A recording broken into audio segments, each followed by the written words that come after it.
Alright, hopefully you guys can hear me over the traffic, but I am at the Basel Trade that I have talked to you guys about a lot, and you guys have been asking me to record a video of me at the Basel Trade, so I'm gonna show you the books that I'm bringing back. So my mom sent a whole box of Stephen King to my house, and I don't read Stephen King. So I'm gonna take these back to the Basel Trade, or take them to the Basel Trade to get some trade credit, and then we will do some shopping. Bye-bye. Okay. Here we are at the Basel Trade. As you can see, it is always a mix of things. Ooh, look there. We might have one coming home.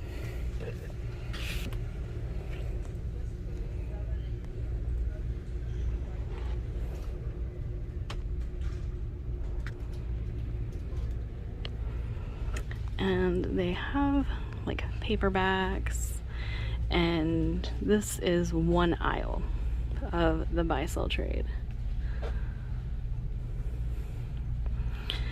And you guys can see I'm making my way to the SFF section, and I do have to kind of dig through, but it's a whole wall that I get to dig through. Oh, back here,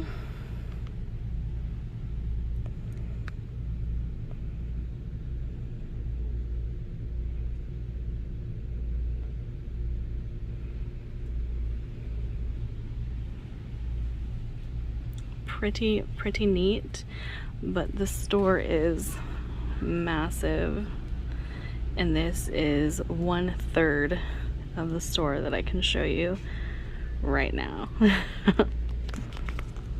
Alright, so I did find two books that were really popular: The Priory of the Orange Tree and Jonathan Strange and Mr. Norrell. However, those are books that I don't think I'm gonna read, but I did come across these, Eyes of the Crow and Voice of the Crow, and they sound pretty good. It says, "She was born to die again and again, for Rhea was bound to the spirit of the crow, gifted with foresight of death's approach, and doomed to the isolation of one beard and set apart." Sounds completely up my alley. Yes, my son is trying to get into the video. And this is why I like coming to the Basel Trade, because this is a series I've never heard of, but it sounds like it could be pretty dang good. Alright guys, I am back home. Sorry for the wardrobe change. I actually had to wait until the next day to record. It's early in the morning for me, but I want to hop on here and show you guys what I got at the Basel Trade, and show you that yes, I did spend $20. You can see here how much credit I used, and you guys saw the trade-in. There's the credit that I used, and you guys saw the trade-ins that I took back. So this is how I utilize the buy-sell trade. This time it was my mom that had given me books, and I took back, but I'm going to show you guys what I got. So this year I was talked into reading a Frederick Bachman novel, and I actually really enjoyed it. And I found a man called Uwe. I'm not sure exactly how to pronounce that. I've heard it a couple of times, but it's escaping me at this time. I picked this one up, and The Wolf Age by James Ang. This sounded really cool. Not going to try and pronounce the name of this country or city or whatever it is, because no. City of werewolves, whose raiders range over the dying Northlands, capturing human beings for slaves or meat. That city again. Where a lone immortal maker wages a secret war against the strange gods of the Horanians, a democracy where some are more equal than others, and a faction of outcast werewolves is determined to change the balance of power in a long, bloody election year. Their plans are laid, the challenges known, the risks accepted. But all schemes will shatter in the clash between two threats few had foreseen and none had fully understood. A monster from the north on a mission to poison the world, and a stranger from the south named Morlock Ambrosius. And it sounded really good. This is one of the things I like about the buy-sell trade. Coming across books that maybe I haven't heard about, but I'm only paying like $1 for them. So I am super pumped about that. And I didn't explain that in this video, which I probably should have. When you go to the buy-sell trade, or the one that I go to, when you use credit, you still have to pay $1 on top of the credit for the book. So they are $1, but then I use my trade-in credit for the rest of it. Here is the exception to the rule at the buy-sell trade. Sometimes they have very popular books that they mark $8.95, but still I got a hardback copy of Three Dark Crowns for $8.95. But here's the interesting thing. There's a personalized autograph in this one. So I don't know what caused Veronica to get rid of this, but it is a series that I have been wanting to read for a while. It is young adult. Three dark queens are born in a glen. Sweet little triplets will never be friends. Three dark sisters, all fair to be seen, two to devour and one to be queen. I've actually heard really, really good things about this series, so I've been excited to pick this up for a while, and finding it at the buy-sell trade for $8.95 in hardback, pretty excited. So this one I've never heard of before. Tooth and Claw by Joe Walton. I came across this and the premise of it sounds pretty cool. A tale of love, money, and family conflict among dragons. Yes, so from what I understand, we are dealing with a family of dragons. And so I'm very, very excited to read this one. And then I picked up Prague by Arthur Phillips. I've heard people talk about this a few times, but I don't remember much about it. And it says that it's a New York Times notable book, San Francisco Chronicle Top Book of the Year, People's Best Choice for Book of the Year, Los Angeles Times Best Book of the Year. But I really like books set in Prague, and with the title being Prague, I picked this one up. Wry and skillful, a rare balance of wisdom and imagination, a novel of startling scope and ambition. Prague depicts an intentionally lost generation as it follows 5 American expats who come to Budapest in the early 1990s to seek their fortune. They harbor the vague suspicion that their counterparts in Prague have it better, but still they hope to find adventure, inspiration, a gold rush, and history in the making. And like I said, I have heard good things about this, but I don't remember exactly what was said. And I like books set in Prague, so let's see what comes of it. Now, this book has been on my TBR for so long that I have forgotten what it's about. But look at that cover. Vengeance Road by Erin Bowman. Revenge is worth its weight in gold. When her father is murdered for a journal revealing the location of a hidden gold mine, 18-year-old Kate Thompson disguises herself as a boy and takes to the gritty plains looking for answers and justice. What she finds are untrustworthy strangers, endless dust and heat, and a surprising band of allies, among them a young Apache girl and a pair of stubborn brothers who refuse to quit riding in her shadow. But as Kate gets closer to the secrets about her family, a startling truth becomes clear. Some men will stop at nothing to get their hands on gold, and Kate's quest for revenge may prove fatal. Yeah, but it's kind of a western-y type book, if you can't tell by the cover. And it has always sounded good to me. And like I said, it's been on my TBR for a long time, so I was pretty happy to come across it at the buy-sell trade. Now, the next two I took my son, you guys saw that, to the Basel Trade, and he got super bored, and I said, okay, we'll go find Mom a couple of books. We'll alleviate the boredom that way. See if you can find something I might like to read. So he picked two, and I'm going to show you those two. Dark Bride by Laura Restrepo. So he brought this to me. He said he liked The Girl on the Spine, and Laura is my sister's name. So that's why he picked this one, and he really likes the blue. But the back of this says, the story of Sayonara, a beautiful young prostitute serving oil workers in the jungle, is haunting, as is the cast of eccentric characters who are drawn to her. The closed universe of the red light district in a miserable town where Sayonara works could well be considered a metaphor for Colombia and most of Latin America.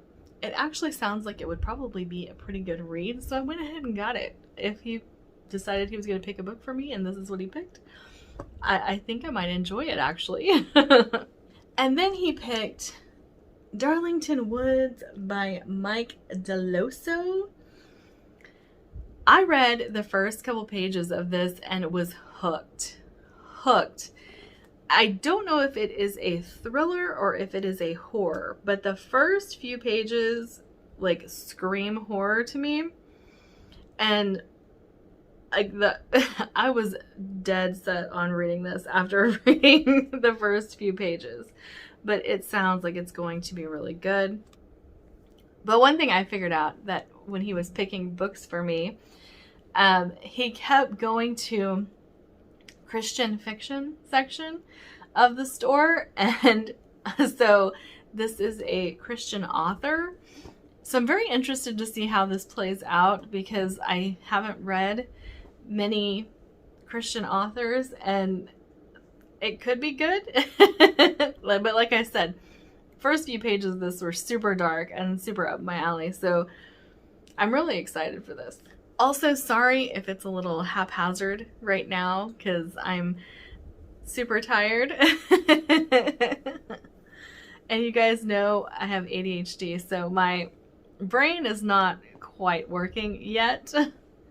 I need some coffee, right? Some coffee. All right, and then I came across Magic Study. If you guys have been following me for a while, you guys know that I have plans to read Poison Study, but have not done so yet.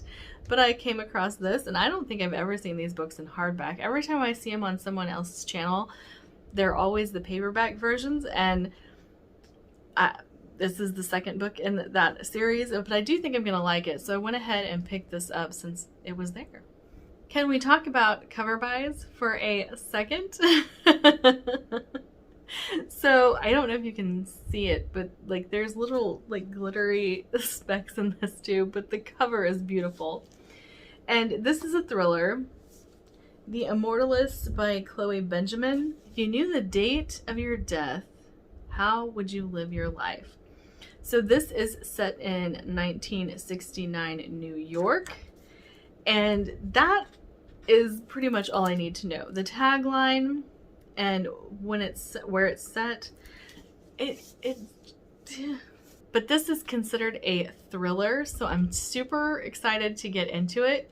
And it has one of those buttery covers that I like. I can't get over how buttery they feel. But this is a literary thriller, so I'm very interested to get into a literary thriller. I don't know that I've read one in a while, and I do like literary fiction sometimes. I like the writing style of literary fiction, but I don't always like contemporaries. But since it's a thriller, I might like it. There's a good chance that I will like it. Okay, and for the two that I was talking about in the earlier clip where you can't really hear me very well, I saw these and picked them up because they sounded really cool. And I was saying that I had come across Priory of the Orange Tree and Jonathan Norrell, what I can't remember the name of the book, Mr. Strange and Jonathan Norrell. something like that. There were a few popular books that I came across that I considered picking up, but then knowing myself, I wasn't going to read them. Priory of the Orange Tree is one of those books that I always want to read because everybody talks about, but I know my taste. I'm not going to like it. And so I held off on actually purchasing that, even though I picked it up in the video previous to this. I put it back. And I like the buy-sell trade because you come across things like this that I've never heard of these, but they sound super cool. Let me figure out which one is the first one. I think it's this one. Eyes of the Crow. She was born to die again and again, for Rhea was bound to the spirit of Crow. Gifted with the foresight of death's approach and doomed to the isolation of one feared and set apart, there must always be one whose magic can ease the passage of the people of Acermos to the other side. But to be the guide her people require, to truly know the depth of her gift, her curse, Rhea must surrender herself to the wisdom of the great forest and drink deeply of death itself. And though two powerful men stand ready to aid her, even to love her, the aspect of Crow demands unthinkable sacrifices from one who walks its path. So it sounds like it could be really, really cool. And like I said, I've never heard anything about this, but that's the fun thing about the buy-sell trade. If you're going in, taking in books and you're getting trade credit, like I said before, I paid $1 for these books, and it gives you a little bit more freedom to just pick things up that sound interesting without blowing a whole bunch of money on a series or even a individual book. So that is the main reason that I utilize the buy-sell trade the way I do. And you guys know that I have a tendency to DNF. So when I DNF something, it goes to the buy-sell trade. And I either pick up books at that time or I hold off and let my credit build a little bit. And that way I can go ballistic in the store and just pick up any random thing that tickles my fancy, kind of like I did here, because you saw the amount of books that I took back. That was a pretty big box, by the way. I know you can only see the first layer of books that's there, but that was a pretty dang big box. And it was mostly Stephen King. Stephen King gets fairly decent trade credit at the buy-sell trade. So yay, you guys have finally got to see the buy-sell trade that I talk about all the time. And I thank you for watching this video. Like, subscribe, do all the fun things, and I'll see you guys in my next video.